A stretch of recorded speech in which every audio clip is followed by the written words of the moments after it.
Welcome back. You're tuned into Bazaar Morning Call. Well, for starters, the Gift Nifty was suggesting a more or less flattish with a bit of a negative bias start. And that seems what we're going to be bracing ourselves for, 25-point downtick. But let's discuss a lot of stocks. And we have Amnish Aggarwal, the head of research of Prabhudas Lilladher, who joins us on the show. Hi, Amnish. Thanks so much for joining in. Well, I wanted to ask you about Indus Towers. There's a lot of hope that Vodafone Idea could come up with some money. And if that's the case, then it's good news for Indus Towers. In fact, that stock has done better than Vodafone Idea in the last few sessions. What's your take? We have a lot of brokerage upgrades that have come about. Citi today says that the company deserves to trade at a premium due to better tenancy ratio as well as lower exposure to Vodafone Idea. How do you all view this? You see, the tower companies actually they have more or less, I would say, structural kind of a model, because when it comes to, you can say, these companies, it is irrespective of, you can say, what say a Vodafone Idea is doing. These companies can continue to do better. Now, as far as Indus is concerned, I think once the capital infusion comes in the company does better. So I think the tower companies should be looked at more as a companies with less operating leverage and more sustainable business model and cash flows. So I think from here on in the long term, I think all the tower companies, including Indus Towers, should do well. Okay. Amnish, good morning and thanks for joining us. This morning UBS has upgraded TCS to a buy from a neutral, and they talk about how TCS is likely to lead its peers in terms of revenue growth, and they also speak about how the ramp up of some of these large deals is not priced into the stock. Would you concur that this is a good time to be buying names like TCS? You see, TCS, as I think we have talked about earlier also, it's a very structural play, because whenever anything changes in the IT in terms of technology, in terms of the new segments coming into play, so these large cap companies or the larger companies, they are present in each and every segment. So to that extent, I think whatever the technological changes happen, whether it is from the AI front, whether it is from the viewpoint of EDS front, TCS, Infiat sector, they always tend to gain whenever any such disruption happens. So I think in the long term, if you look at, say, once the sector revives, there is more certainty on the growth, which is likely to be maybe, say, a couple of quarters down the line. That should benefit companies like TCS. And if you look at the stock, I think except the run-up in the last 6 months or so, the stock has not done anything from practically last 2.5 years. So that makes TCS an interesting buy, looking at the fact that if you look at the broader market, the markets are today, I would say, quite a bit priced in. A lot of the sectors, they are trading at near-time high valuations or say maybe close to that. So that makes some of these IT stocks a good pick. However, one should be ready to even bear the pain for 1 or 2 quarters till the time there are clear signals on the demand uptick more from the US and the European markets. Amnish, hi, good morning. Any thoughts on Paytm? In the last, I think, 5-6 days, it's seen about 4-5 upper circuits. So incrementally, this latest news from yesterday is also read as being a little positive. But any thoughts? You see, Paytm, I think it is in a very classical, I would say, sort of a situation, because there are, you can say, there's a regulatory hurdle from RBI, then now you can say, main promoter of the company is moving out. But I believe that Paytm, as a stock, one can concur that it has fallen significantly from the peak, but at the same time, I don't rule out that someone comes and tries to acquire the company. So the kind of movement which is there in the stock, I think it is very difficult for the investors to take a call unless and until there is an absolute clarity on that. So I would say very, very difficult call at this point of time, because say if you can say they are cleared of all these things, if a new person comes in, he steers it in a different direction, then the company can give you appreciation from here. But I would say in such kind of regulatory issues, when they emerge, like we have seen in the past in many of such companies, I think it is a very catch-22 kind of a situation. Amnish, what about the metal space? I wanted to ask you particularly about JSL Stainless. Yesterday everyone was talking about the metal space being a little bit jittery, and we'll get the index up for you. It was a little under the weather. But JSL Stainless was up close to around, I think, 2%, 2.5%. in a market which was nervous on metals. Looking at the disclosures, the promoter entity has bought close to 500 crore worth of shares in the company. And it seems that, the use of stainless steel could go up even in India. The stock though trades at 9 times EV upon EBITDA. Do you believe it deserves a higher multiple? Would you be looking to buy into it? You see, we have a constructed view on Jindal Stainless because, as you said, the stainless steel usage in the country is going up. And if you look at, say, the investment, whether it is coming in refineries, whether it is coming in many of these manufacturing plants. So basically, the manufacturing sector uptick will benefit Jindal Stainless a lot. And this company is having the largest capacity in the country, and they have expanded the capacity, and they will be looking at expanding the capacity. Now, coming to valuations, I would say that if you look at, say, past year or two, the stock has got re-rated massively. Today, it is trading at a premium to most of the other, you can say, companies which are in the, you can say, metals or the more so on the ferrous side.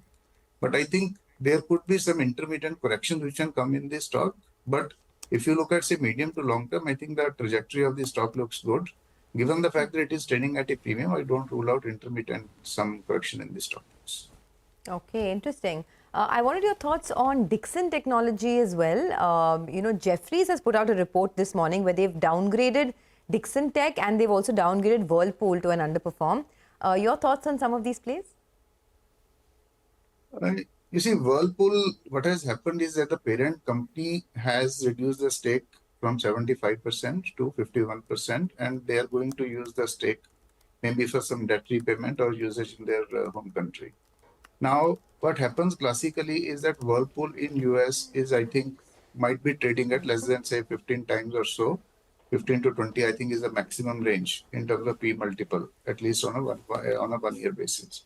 Now, compared to that, if you look at, say, not only Whirlpool, many of the companies in the Indian durable space or the consumer space in general, so they trade at a significant premium. And one of the logic they have given is you can say that multiples in India are high. But I think in India, the multiples have been higher. And it is only that due to the better growth rate, the premiums have increased.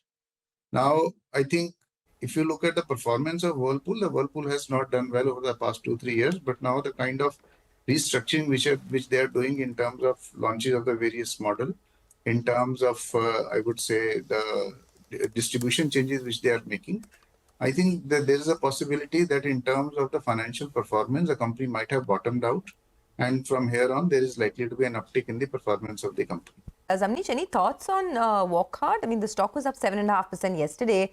It hasn't really given great returns to shareholders in the past, but any thoughts what the future could look like? The future depends on some of the plans which they have given regarding, for example, entry into the biosimilar and more, you can say, play on the generic markets. So I think if you look at the past few years, it has not done well, but it all depends upon, you can say, the planned fundraise and what are the growth plans in the future. But as such, we don't have a very firm view on the stock because we are not covering this. No, I got that. Just a few more names, right? I mean, so let's just talk about the big movers from yesterday and see if there is follow through in any of these names. In the broader market, you had Alchem, which sold off sharply. I mean, there was that sort of tax, there was a report which said that there's some 1,000 crores of alleged tax evasion which has been discovered. But the company responded that they completely refute these allegations. The stock was down 10% at one stage. It recovered, ended about 6.5% lower. Amnish, do you track this one? Any thoughts? You see, we don't track this, but I think if you look at the recent past, for example, what happened in case of, say, Polycab or some of the other companies, if the financials of the company are in good shape and I think as such the numbers are clean, I think it is only a matter of time before such things get resolved and the stock again comes back. For example, classic cases Polycab, which I think went down to as low as I think below 4,000 and it has gone back significantly. So I think in the near term, volatility can be there, but I think one should keep a watch on such stocks, particularly if you can say the company is good. Okay. Amnish, I'm not sure if you have coverage, but Idea Forge, very little coverage there, and that's the reason I'm asking. It's also done extremely poorly since listing. But last 2 days, some signs of life. There was that news that they can sort of start, they're entering the US markets as well. But your thoughts? You see, Idea Forge, if you look at, I think from listing, it corrected by 40-45%, if my, you can say, judgment is right. And the main reason is that it is into, you can say, drone-based applications. And some of these, I would say, these are emerging sectors. I would say a lot of applications are emerging both in India as well as abroad. And in terms of numbers from the past 2-3 quarters, the company has not done anything great. But definitely the way the plans of the government are, both in terms of say usage in agriculture, in terms of usage on the, I would say, you can say keeping view on the assets, defense, and overall, I think the usage of drones is going to increase. And among all the listed players today, which are into some kind of drone-related stuff, Idea Forge is the largest company. Now, what it all depends upon what kind of orders they get from US and what sort of segments they are entering into in the drones area in the US. But I can only say that the space holds a lot of promise and growth for the coming few years. To what extent these companies will scale up and how will the numbers and valuations look like, that seems to be a little difficult because all these companies are very, I would say, they're very small in size and 1 or 2 orders can swing their financials significantly from here to there. Okay, all right. Thanks a lot for that. Well, one stock that has had a one-way rally in the last 6 months is Macrotech Developers, Lodha. I mean, the stock in the last 6 months is up almost 73%. At this price, is the risk reward still favorable for real estate companies, or do you think it's a tad too late?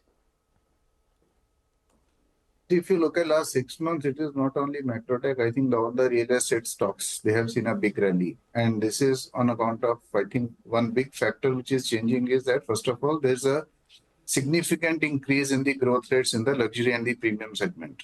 For example, if you look at the top 4 cities, the luxury and the premium segment has grown by at least 40 to 50% higher in comparison to the other segments. And that is where, for example, you look at whether it is, you can say DLF, Macrotech, okay, or even you can say a smaller player like TAC. Okay, the kind of realization which they are getting in their luxury properties and good locations, that is, I would say, very high. And that is one reason that is keeping the interest alive in real estate stock, given the kind of land bank some of these large players are having. So I think if you look at, say, the kind of run these real estate players have in the last 6 months, I think they are likely to consolidate at these levels. But in the medium to long term, I think if they hold on to their land banks and the kind of demand which we have seen that continues, there could be some return still. But I think now incrementally it could come at a more moderate pace than what we have seen earlier. Okay, all right. Amnish, what about mid-cap cement companies? Some kind of indications that I'm getting on ground is that demand is not as strong as earlier people thought at the start of January for cement companies. Now, you have a couple of mid-cap companies that will be in focus today. Andhra Cement, because they're doing an OFS. Sagar Cement is selling some stake, though valuation-wise are fairly attractive. In the past as well, we have had stocks like Orient Cement that ran one way once the valuations are attractive, though demand may not be so strong. What's your view on mid-cap cement? You see, I have not looked at these companies in particular, but I think over the next 1 or 2 quarters, cement companies are unlikely to do anything very significant.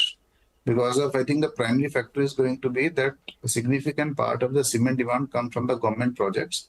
And in run-up to the elections and a few months even after the election, we will see some sort of a, I would say, slowdown in the spending on the government's part. On the projects. So that will, I think, keep the interest slightly lower on the cement stock. Now coming to, you can say, mid-cap stocks with lower valuations, yes, there could be instances of some of these stocks available at very low valuations. So then in those particular stocks, there could be some catch-up which can happen. But overall, in the, I would say, near to medium term, over the next 3 to 6 months, I don't see any big rally coming in the cement stocks. Amnish, today is a stock fest. Throwing name after name at you. So here's 2 more. There's Zaggle, which is a fairly recent listing, right? I mean, the latest news was, I mean, they're basically like a, it's a comparable. Sodexo is a comparable, but they do a lot more. I mean, as the company themselves says, they tied up with Benetton to provide their services, and the stock's been on a tear lately. And then after that, talk about PB Fintech, which ended about 7.5% higher. Go on. You see, I have not much idea about the first one, but definitely PB Fintech seems to be in a good space because the insurance penetration is rising, and this company particularly is a play not only on insurance, but it is one of the few companies on the entire fintech space which has done quite well. So I think in the longer term, the company has got a very bright future. All right, we leave it at that. Thanks a lot for joining in, Amnish. A pleasure speaking to you. Well.